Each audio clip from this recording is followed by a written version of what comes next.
Hi guys, JT here, and today I'm bringing you some information on the Humble Vibrant Visual Novels Bundle of January 2026. To help me answer the question, should you buy it? By using the links in the description below, you'll gain access to this bundle and support the channel in the process. Before I begin, I'd like to thank you the viewers for watching my silly videos. I hope they're helpful. Most importantly, knowing you're watching it means the world. But first, a word from our sponsor, JT After Dark. You've read the threads, you've seen the warnings, but you haven't heard them like this. I'm JT. I take the internet's most terrifying stories and give them a voice.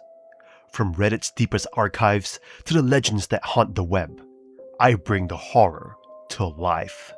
Join me on JT After Dark. Subscribe now and let's see what's hiding in the shadows. Anyway, let's get into this. And number 1 we have Needy Streamer Overload, an ADV game depicting a month in the life of Ami, a girl who transforms into the peppy K-Angel to seek internet fame. You play as P-chan, her producer and live-in partner, tasked with driving her channel to 1 million subscribers in 30 days. While the aesthetic is sugary sweet, you must navigate adult themes including drug use, self-harm, and mental illness, as the game explores the dark side of internet celebrity. Your responsibility is to direct Amy's life across 3 daily time slots. You choose activities like gaming, social media, or going out to Tokyo neighborhoods to find stream ideas. Nighttime is for streaming, where you monitor chat to delete hate comments and manage donations. However, you must carefully track the task manager. Every action affects Amy's stress, mental darkness, and affection for you. If these stats spiral out of control, she may stop listening to your commands, leading to disastrous consequences. The game effectively mirrors the modern parasocial relationship phenomenon, highlighting the contrast between Amy's public persona and her private struggles. You can encourage her to take meds at recommended doses, or push her toward instability for views. With dozens of endings, mostly bad, the game challenges you to balance her career ambitions with her fragile emotional state. It is a timely, exaggerated look at the idol-like pressure of streaming. If you enjoy striking art styles and can handle heavy subject matter, you'll find this a hauntingly relevant experience. And number 2 we have The Expression Amrilato, a fascinating educational Yuri visual novel that challenges you to learn a new language alongside its protagonist. You play as Takato Rin, a teenage girl suddenly transported to a world with a pink sky where no one speaks Japanese. You are rescued by Ruka, a young girl who knows only fragments of Rin's tongue.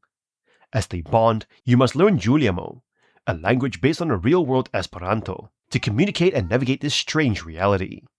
The game's unique feature is its academic integration. It teaches you Juliamo through lessons and quizzes, which you can participate in to deepen your immersion. The voice acting is particularly impressive. The actresses had to master the cadence and pronunciation of this constructed language, with Ruka's performer masterfully blending Juliamo and broken Japanese to convey raw emotion. Visually, the hand-drawn character art is awesome, though the 3D-style backgrounds can occasionally feel like a mismatched backdrop for the 2D sprites. However, you may find the experience lacks polish in its second half. The balance shifts from interactive learning to a more passive story where Rin fumbles through concepts you might already have mastered. The romantic resolution is also baffling. Strangely, choosing to kiss Ruka on the lips can lock you out of the golden ending, favoring a more restrained forehead kiss instead. While the narrative feels slightly rushed and the Yuri elements aren't fully realized, the game remains a sweet, unique experiment in using play to bridge linguistic divides. And number 3 we have A Sky Full of Stars, a slice-of-life visual novel following Akito, a young man known as the astronomer who never looks at the stars. After losing his parents, Akito formed a deep bond with childhood friends Hikari and Saya through their shared love for astronomy. However, Hikari's sudden disappearance led Akito to abandon his passion. You experience this narrative through a shifting timeline that alternates between their elementary years and present-day high school, meticulously exploring themes of childhood friendship, loss, and jealousy. The game features 4 character routes, with the core focus on Hikari and Saya. You'll spend roughly 10 hours on a common route before diving into individual paths. While the pacing is notably slow, the unique focus on astronomy keeps the story engaging.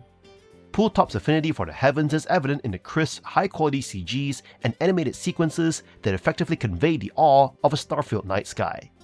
The music and 2D character art are similarly pleasant, maintaining a relaxing, sweet atmosphere throughout your playthrough. However, you should be aware of some technical and content hurdles. The English release by Mo Novel lacks the 18+ content found in the original Japanese version, and the publisher does not offer restoration patches. Additionally, you may encounter minor typos and a lack of frequent dialogue choices, which can make the experience feel somewhat passive. If you value a gentle thematic story about growing up and looking upward, you will find this a charming, albeit censored, astronomical journey. At number 4 we have Sucker for Love, Date to Die For, a horror visual novel with dating sim elements, following the protagonist Stardust as she seeks answers about her missing siblings in a mysterious rural village. Returning to her childhood home, Stardust encounters the Black Goat of the Woods, Rokjan, a powerful demon who surprisingly feels awful about corrupting thousands of people. Instead of fighting, you agree to perform rituals to break the curse and banish the demon. The twist, however, is romance. Rokjan is immediately smitten with Stardust, and you'll find yourself navigating endearing and funny, albeit raunchy, flirting between the unlikely pair. If you're into goat demons with massive curves, this game delivers. Your primary gameplay loop involves reading your Lovecraftian spellbook and performing rituals. This requires you to explore the rundown 360-degree rooms of the house to find specific items, then returning to the bedroom to chant. This breaks up the story in an interesting way, and performing the rituals always feels genuinely cool. The tensions come from the ever-present threat of cultists lurking in the house, determined to stopping you. You must carefully peek through doors and quickly shut them if you spot an enemy, or face a sudden jump scare and brutal murder. Caution is essential, but the threat of losing progress and being sent back to the last checkpoint can make the exploration feel too punishing, often discouraging you from straying far from the objective. You may wish a bit more from Sucker for Love. The runtime is short, and the focus on exploration means the story and character development don't get as much time to breathe as you might hope. While the concept is great and their interactions between Stardust and Rokjan are a highlight, the tension of constant death may overshadow the fun. Still, if you're looking for a spooky, funny, and unique visual novel, this is an interesting choice. At number 5 we have If My Heart Had Wings, Flight Diary, an expansive fan disc and spin-off of the original visual novel, offering a collection of 6 standalone stories.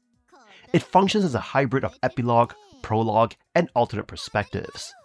You can explore continuation of Kotori's and Amani's endings, or delve into entirely new romantic adventures for side characters Hotaru and Kanako, who were not romanceable in the base game.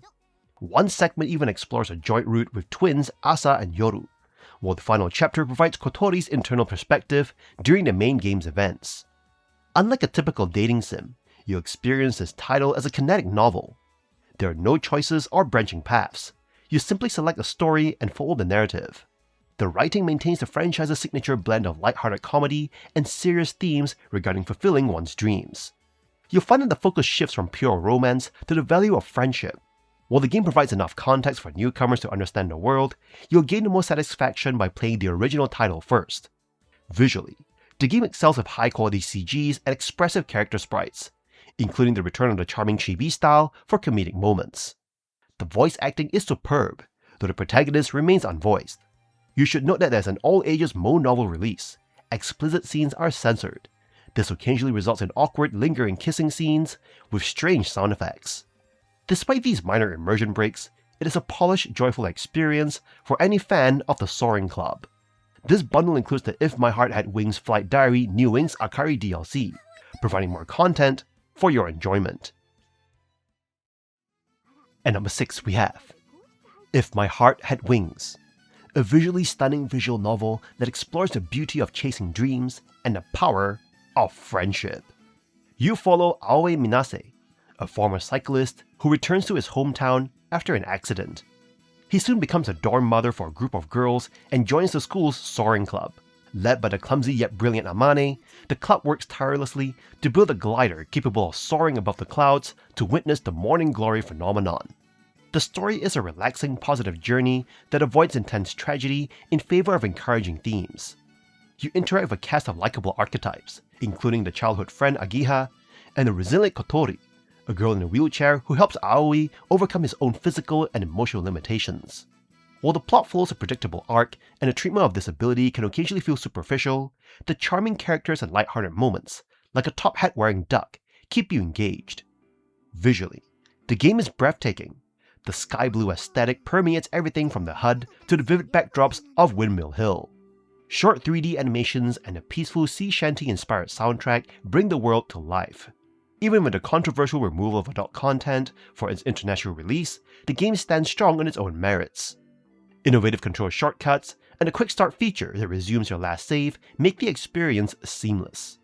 It is a high quality, heartwarming tale about reaching for the sky. At number 7 we have Galgun Returns, an officially dubbed remake of the very first game in the Q-em-up rail shooter franchise, finally giving Western fans a chance to experience where the series began. The premise is instantly absurd. High school student Tenzo is accidentally shot by a trainee Cupid with 16 arrows. You now have 24 hours to find your true love, or you'll be hated by every woman for eternity. The story is one of the game's best aspects. The writing is incredibly entertaining, thanks to a keen sense of comedic timing and often downright absurdity. The localization team clearly had a blast, and that enjoyment easily carries over to you, resulting in plenty of laugh-out-loud moments. In terms of mechanics, the game is extremely straightforward. As Tenzo moves automatically through the levels, love-struck girls attack, and you must fend them off by shooting them with pheromones. While you can often get through the game by wildly shooting, the real challenge lies in racking up a high score. To do this, you must aim for specific weak points to trigger an ecstasy shot, which is a guaranteed one-hit KO and racks up bonus points. For clearing rooms, you have the Doki Doki mode. By storing up energy, you enter a minigame to zoom in on a girl's weak spot. Filling the gauge clears the screen with radiating ecstasy. While effective, you might find the process a bit slow at times. Compared to later titles like Double Peace or Galgun 2, Returns feels more arcade-like and lacks some quality of life features. However, don't let that scare you away. It is a faithful, fun recreation of the original, perfect for appreciating the roots of the series.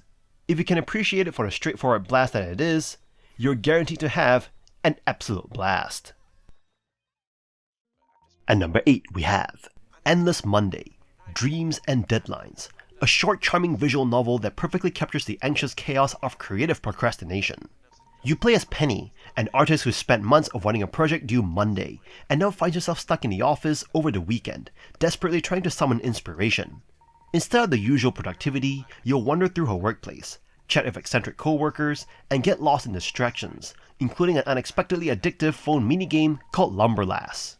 What makes this game shine is its personality. Every conversation feels alive, blending humor, self-deprecation, and subtle social commentary that hits especially hard if you've ever stared at a blank page, paralyzed by creative burnout.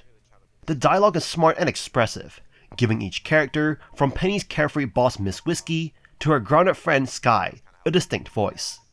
You'll laugh, relate, and probably cringe too closely at Penny's desperate all-nighter energy.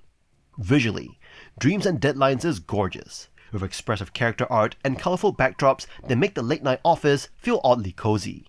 The jazzy lo-fi inspired soundtrack adds the perfect touch of atmosphere for a story that's as much about creative pressure as it is about finding joy in imperfection. It is short, about 2 hours, but tightly written, replayable, and full of heart.